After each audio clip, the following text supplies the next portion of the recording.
Good morning. Cognitive processes की exercise हम देख रहे थे। इसके स्टार्टिंग के 2 क्वेश्चन हमारे हुए हैं। इसके पहले की वीडियो में मैं डिस्क्रिप्शन बॉक्स में उसकी लिंक डालूंगी। चलते हैं क्वेश्चन नंबर 3 की तरफ। Classify the following into mental representation, concepts and स्कीमेटा।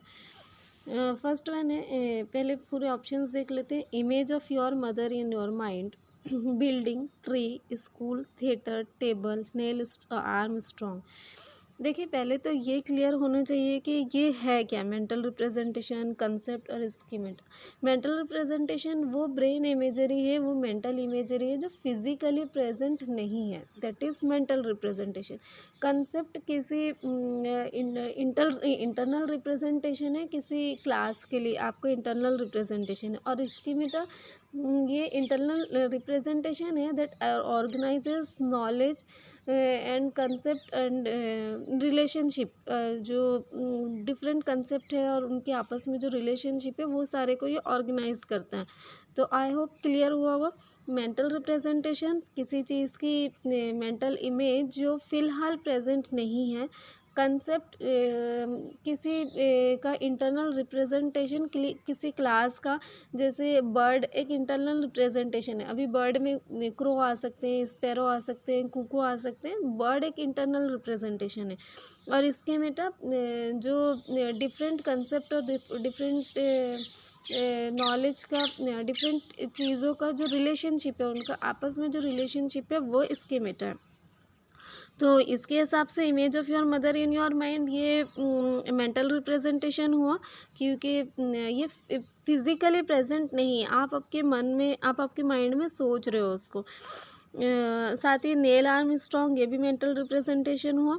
अभी कंसेप्ट में ट्री एक कंसेप्ट हो गया, बिल्डिंग एक कंसेप्ट हो गया, ट्री एक कंसेप्ट हो गया। किसी का भी ट्री हो सकता है, वो आम का रहे, वो जाम का रहे, वो कोई और प्लांट रहे, कोई और क्रॉप रहे।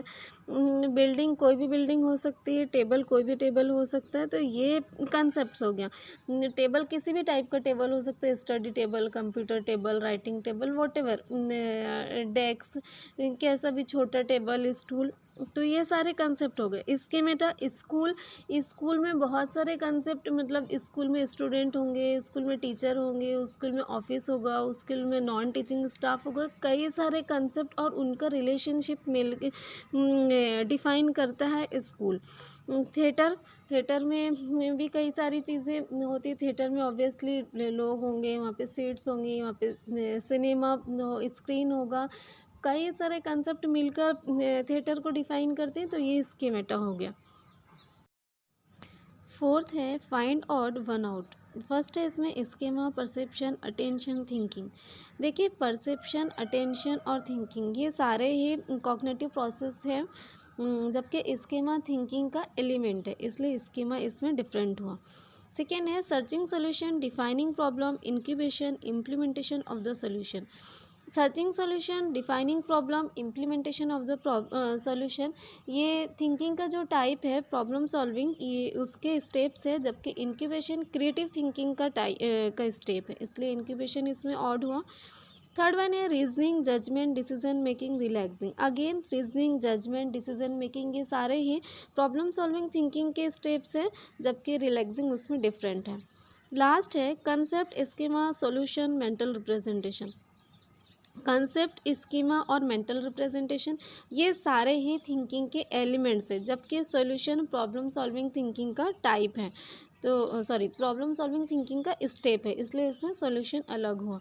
देखिए, हम देख रहे हैं कि इन्होंने सारे ही क्वेश्चंस में प्रॉब्लम सॉल्विंग थिंकिंग को कहीं ना कहीं इंक्लूड किया है। इट मीन्स कि ये बहुत इंपॉर्टेंट है, एग्जामिनेशन पॉइंट ऑफ व्यू से भी बहुत इंपॉर्टेंट है और आप इसको थरोली करेंगे। फिफ्थ क्वेश्चन है identify if the following behaviours are due to learning or not give reasons for your answers. हमको ये इसमें आइडेंटिफाई करना है कि ये जो बिहेवियर्स है ये ड्यू टू लर्निंग है, और अगर नहीं है तो क्यों नहीं है, या है तो क्यों है, नहीं है तो क्यों है, ये हमको बताना है, इसको आइडेंटिफाई करना है बिहेवियर को। पहले तो आप लर्निंग को क्लियर कर लीजिए कि लर्निंग क्या है। ड्यू टू प्रैक्टिस और ड्यू टू ऑपरेंट कंडीशनिंग और ड्यू टू क्लासिकल कंडीशनिंग आपके बिहेवियर में जो परमानेंट चेंजेस आते हैं वो लर्निंग है।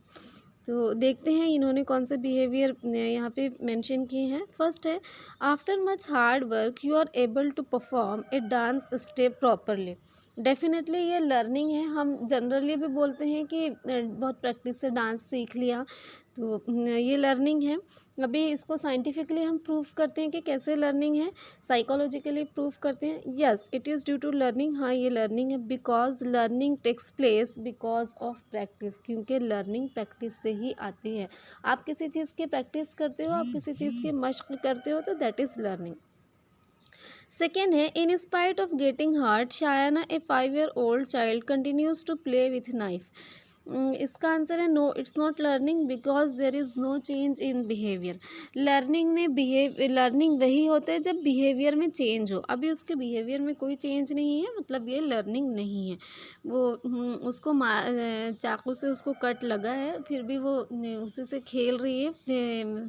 तो इसलिए 5 साल के बच्चे को जो नाइफ से कट लगा है वो फिर भी उससे खेल रहा है, तो मतलब बिहेवियर में कोई चेंज नहीं है, इसलिए उसने कुछ नहीं सीखा है। No, it's not learning. Third one, once Hanif had to pay fine for breaking the signal while driving a car. Now he makes sure to stop the car at red signal.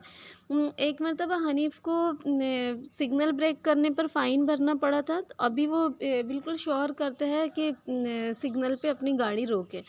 तो ये learning है या नहीं है?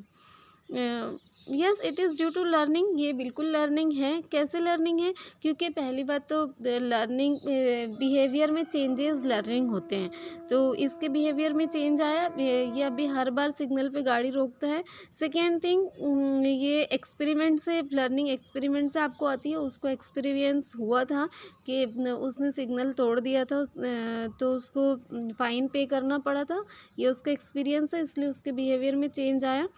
और third one, Skinner का ऐसा मानना है, स्किनर ने अपने एक्सपेरिमेंट से ये प्रूफ किया है कि हम बहुत सारे बिहेवियर हमारे ऐसे भी होते हैं जो हम निगेटिव कंसिक्वेंस को अवॉइड करने के लिए करते हैं। जैसे वो अगर अभी ऐसा नहीं करता, अभी सिग्नल पे अभी भी वो गाड़ी नहीं रुकता, तो उसको फिर से फ़ाइन भरना पड़ता। तो ये निगेटिव कंसिक्वेंस है उसका, उसको रोकने के लिए, उसको अवॉइड करने के लिए, उससे बचने के लिए वो अब हर सिग्नल पे गाड़ी अपनी रोकता है। तो ये भी लर्निंग हुआ। आंसर देख लेते हैं। Yes, it is due to learning because learning में take place due to experience which involves relatively permanent changes in behavior. According to Skinner, certain behavior may be learned to avoid negative consequences. Question 6 है, answer the following questions with the help of the given points.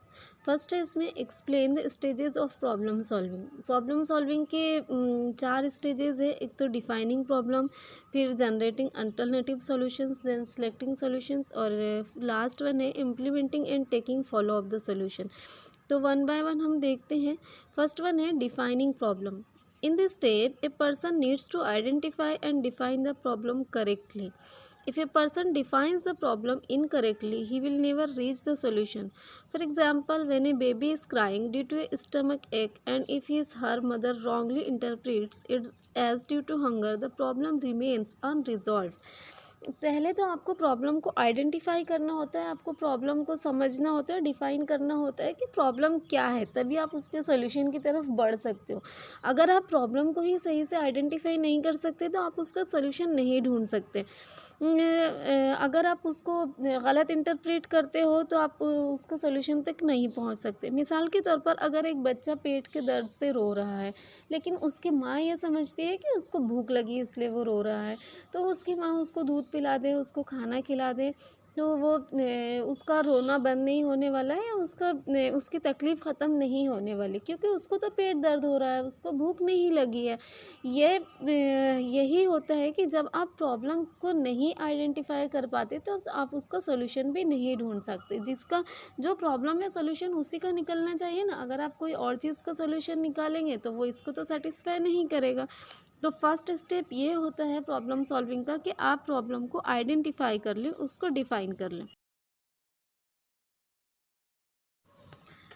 Second है step इसका generating alternative solution. अभी आपने problem को identify कर लिया, अभी उसके क्या क्या पॉसिबल सॉल्यूशन हो सकते हैं हमें वो देखना होगा।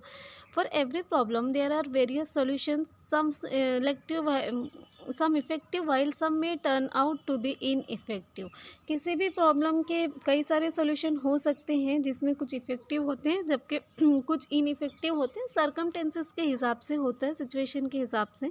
In the second step of problem solving, a person tries to search for all those possible actions that can solve a problem. Problem solving का जो सेकेंड स्टेप होता है जनरेटिंग अल्टरनेटिव सॉल्यूशन, इसमें पर्सन ने किसी भी प्रॉब्लम को solve करने के लिए वो सारे एक्शन को ट्राई करता है, वो सारे सॉल्यूशन को ट्राई करता है जिससे प्रॉब्लम सॉल्व हो सकती है।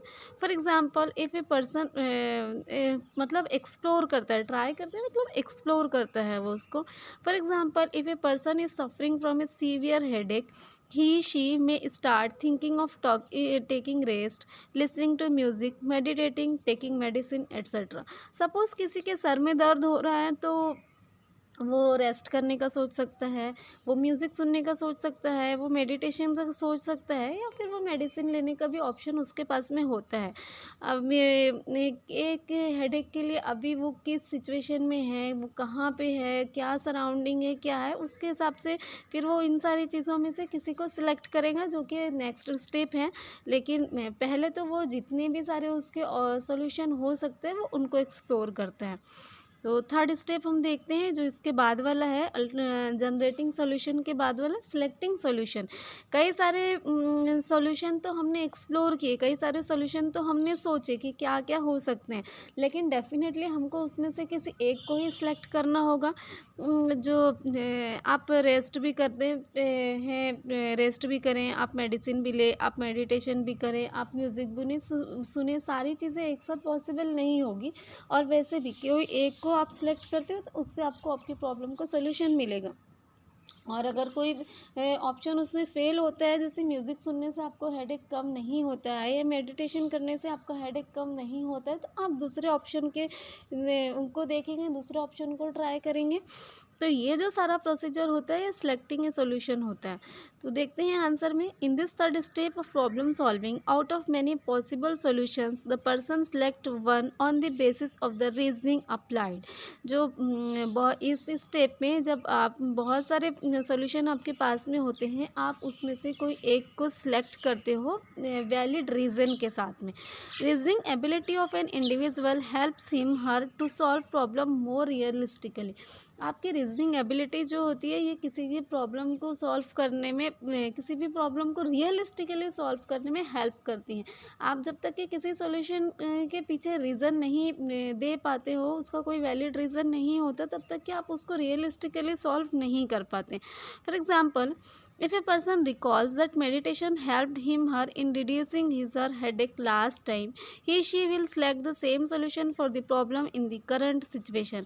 मिसाल के तौर पर अगर एक इंसान को हेडेक हो रहा है और उसको याद आता है कि लास्ट टाइम उसने मेडिटेशन किया था जिससे उसका हेडेक कम हुआ था, पिछली मर्तबा मेडिटेशन की वजह से उसके सर दर्द में कमी हुई थी, तो वो फिर से सेम सॉल्यूशन को सिलेक्ट करेगा, उसी को चुनना वो पसंद करेगा क्योंकि इससे उसका हेडेक कम हुआ था, उसको इससे फ़ायदा हुआ था। ये उसके पीछे ये कई सारे ऑप्शन उसके पास थे। वो रेस्ट कर सकता है, वो म्यूज़िक सुन सकता है, वो मेडिटेशन ले सकता है, वो मेडिसिन ले सकता है, लेकिन उसका एक्सपीरियंस रहा है कि मेडिटेशन से हेडेक कम हुआ है, तो डेफिनेटली ये एक रीज़न है उसके पास में मेडिटेशन को सिलेक्ट करने का, ये चारों ऑप्शन में से।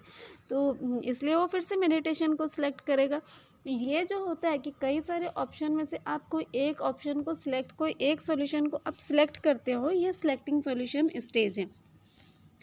लेकिन प्रॉब्लम सॉल्विंग यहीं पे ख़त्म नहीं होता है, अभी इसके बाद में एक स्टेप, तो इसका लास्ट एंड फाइनल स्टेप इसका है implementing and taking follow up of the solution. हमने पहले तो प्रॉब्लम को आइडेंटिफाई किया, फिर कई सारे सॉल्यूशन जनरेट किए, एक्सप्लोर किया, सोचा कि इसके क्या क्या पॉसिबल सॉल्यूशन हो सकते हैं, देन हमने उसमें से कोई एक सॉल्यूशन को सिलेक्ट किया। अभी सिर्फ सॉल्यूशन को सिलेक्ट कर लेने से थोड़ी हो जाएगा। अगर हम सिर्फ ऐसा सोच ले कि हाँ ये सॉल्यूशन से फ़ायदा हमको मिल जाएगा, मेडिटेशन करेंगे तो सर का दर्द ठीक हो जाएगा, जाएगा। लेकिन आपको मेडिटेशन करना भी तो पड़ेगा, तभी तो प्रॉब्लम सॉल्व होगी। This is the step of implementation. तो आंसर में देखते हैं, in the last step of problem solving a person actually tries out a certain solution and evaluates the outcome on the basis of whether it has helped him her to resolve the problem और not. जो last step होता है problem solving का, इसमें person वो जो सारे solution उसने सेलेक्ट किया था वो उसको ट्राई करता है और उसको इवेल्युएट करता है, उसके क्या आउटकम आए, उसके क्या कंसिक्वेंस आए, क्या उसका रिजल्ट क्या आया, वो उसको इवेल्युएट करता है। उसने मेडिटेशन लिया तो उसके सर का दर्द कम हो गया तो ठीक है, लेकिन अगर मेडिटेशन से उसके सर में दर्द ठीक नहीं हो रहा है तो वो कोई दूसरा ऑप्शन एक्सप्लोर करेगा, वो मेडिसिन लेगा या फिर वो रेस्ट करेगा। तो ये जो होता है ये इम्प्लीमेंटेशन ऑफ द सॉल्यूशन होता है, साथ ही taking follow up of the solution. If the problem is still unresolved, a person might have to go to one of the previous steps and carry out the problem solving procedure again. अगर कोई solution select करने पर, कोई solution का implementation करने के बाद, उसको इम्प्लीमेंट करने के बाद अगर प्रॉब्लम स्टिल अनरिजॉल्व है, प्रॉब्लम सॉल्व नहीं हुई है, तो पर्सन प्रीवियस स्टेप पे जाएगा, जो सिलेक्टिंग सोल्यूशन वाले स्टेप है वो उस पे जाएगा और कोई दूसरा ऑप्शन को एक्सप्लोर करेगा, कोई दूसरे सोल्यूशन को ट्राई करेगा। तो आई होप ये आपको अच्छे से समझ आया होगा प्रॉब्लम सॉल्विंग, और ये काफ़ी ही इम्पॉर्टेंट क्वेश्चन है। देन आपकी लाइफ के लिए भी ये बहुत इम्पॉर्टेंट है। अगर आप ये सारे स्टेप्स फॉलो करते हो तो आप किसी भी प्रॉब्लम का सॉल्यूशन ढूंढ सकते हो। ज़िंदगी में डे टू डे लाइफ में बहुत सारी प्रॉब्लम्स हमारी आते हैं, लेकिन जस्ट हम पैनिक हो जाते हैं उस चीज़ को लेकर, हम बस परेशान हो जाते हैं और स्टेप बाय स्टेप नहीं चलते हैं, इसलिए हम ना वो प्रॉब्लम का सॉल्यूशन निकाल पाते हैं, ना हमारी परेशानी ख़त्म हो पाती है। फिर हमको दूसरे सारे इश्यूज़ उसके साथ में होने लगते हैं, एंजाइटी होती है, हेडेक होता है, डाइजेशन का प्रॉब्लम होता है, एसिडिटी होती है, कोई भी प्रॉब्लम, दूसरे सारे एसोसिएट प्रॉब्लम उसकी वजह से हो सकते हैं अगर आपकी एक प्रॉब्लम सॉल्व नहीं होती है तो इसलिए आप पहले प्रॉब्लम को आइडेंटिफाई करें, देन उसके सॉल्यूशन को जनरेट करें और उसके बाद में उसमें से किसी एक को सिलेक्ट करें, देन उसको इम्प्लीमेंट करें, तभी आप किसी प्रॉब्लम के सॉल्यूशन तक के पहुंच पाएंगे।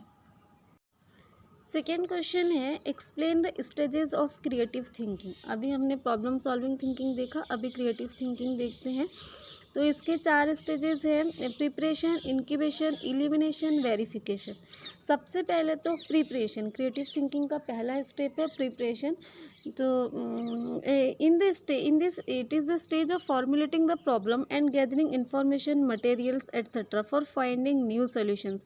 Creative ideas do not come from a vacuum, many tentative solutions are tried out and discarded, no progress seem to be made in this stage.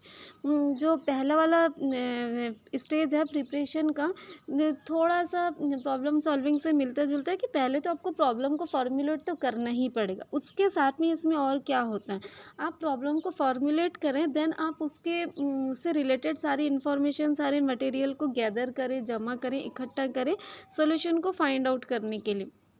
जो क्रिएटिव आइडियाज़ है वैसे हवा में नहीं आ जाते, बल्कि कई सारे टेंटेटिव सॉल्यूशंस हम ट्राई करते हैं, उसको डिस्कार्ड करते हैं। तो तब ये सारी जो चीज़ें होती है ये इसकी प्रिपरेशन होती है और तभी आप आगे बढ़ पाते हो। नेक्स्ट स्टेप इसका इंक्यूबेशन है, देखते हैं वो क्या है। इंक्यूबेशन में after preparation a person starts working on a problem but may not get the required solution. This initial failure leads to the stage of incubation. During this stage, the person is so frustrated that she thinks of giving up. The person then leaves the problem and focuses on other things which are unrelated to the problem. Incubation may help the person to work on the problem without consciously thinking about it. This period, though appears to be non-fruitful, is followed by a period of sudden appearance of the solution. देखिए incubation बहुत ही interesting है, आप सभी को इसका experience हुआ होगा। क्या आपको कोई प्रॉब्लम है?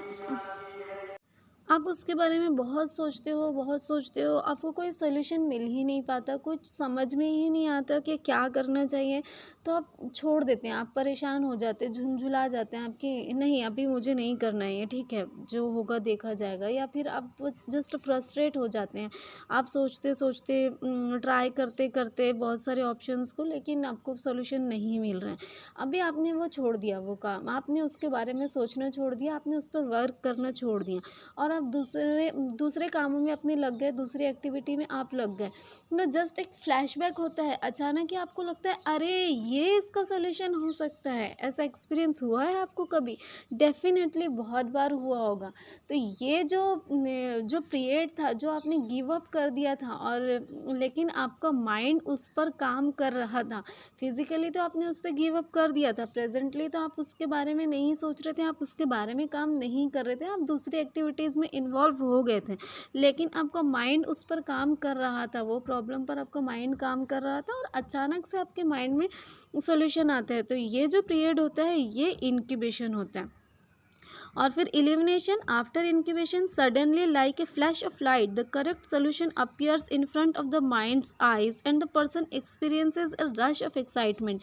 और फिर यही इल्यूमिनेशन होते हैं कि इंक्यूबेशन के बाद में अचानक ऐसे फ्लैशबैक होते हैं और करेक्ट सोल्यूशन हमारे माइंड में आ जाते हैं और हम बहुत ज़्यादा खुश हो जाते हैं, हम बहुत ज़्यादा एक्साइटेड हो जाते हैं। All the bits and pieces of ideas which appear to be unrelated earlier fall into place. जो इस अभी कुछ टाइम पहले तक के जो भी आइडियाज़ या जो भी चीज़ें हमको अनरिलेटेड लग रही थी, जो हमारे समझ में ही नहीं आ रही थी कि हम उसको कैसे फिक्स करें, हम उसको कैसे अरेंज करें, तो वो सारी चीज़ें अभी जगह पर आ जाती हैं, वो सारी चीज़ें हमको समझ में आने लगती है। फिर बाद में हमको ऐसे भी लगता है अरे इतने सामने की बात हमको समझ नहीं आ रही थी, लेकिन हम बहुत ज़्यादा एक्साइटेड भी होते हैं और हमारे प्रॉब्लम का सोल्यूशन मिल चुका होता है बिकॉज ऑफ दिस इंक्यूबेशन। ये जो तो इंक्यूबेशन वो पीरियड होता है जो आप उस प्रॉब्लम के बारे में नहीं सोचते हो और आपका माइंड उस पर वर्क कर रहा होता है। The solution that appears is nearly next to perfect. A person experiences an emotional reaction of joy knowing that she has found a new idea is a solution. तो पर्सन इसको बहुत enjoy करता है, बहुत खुश होता है और उसको फील होता है कि उसने एक नया आइडिया, नया सोल्यूशन फाइंड आउट कर लिया है। लास्ट है इसका verification. Following the euphoria of previous stage the new solution still needs to be tested. ठीक है, अभी बहुत एक्साइटमेंट हो गया हमको, बहुत हमने को फ्लैशबैक हुआ और हमको सोल्यूशन मिल गया, लेकिन हमको उसको टेस्ट करना भी तो होगा। In most cases it requires only minor changes. हम उसको टेस्ट करते हैं, कभी कभी हमको माइनर से चेंजेस उसमें लाने की ज़रूरत होती है, but sometimes it may require a life time of study, testing and retesting. लेकिन बहुत बार ऐसा भी होता है कि हमको इसके लिए बहुत ज़्यादा स्टडी करनी पड़ती है, बहुत बार उसको टेस्ट करना पड़ता है, रीटेस्ट करना पड़ता है, तब जाके हम उसको फिक्स कर पाते हैं। तो ये हुआ वेरिफिकेशन। होपफुली आपको ये एक्सप्लेनेशन समझ आया होगा, सारे क्वेश्चंस के आंसर आपको मिल गए होंगे। अगर अभी भी कोई अनरिजॉल्व है, कहीं आपको कोई प्रॉब्लम हो रही है, कुछ आपको नहीं समझ आ रहा है, किसी भी तरह की डिफ़िकल्टी है, तो मुझे ज़रूर कमेंट कीजिए। इंशाल्लाह उस पर वीडियो बनाई जाएगी, आपके आंसर देने की कोशिश करेंगे इंशाल्लाह। Have a good day.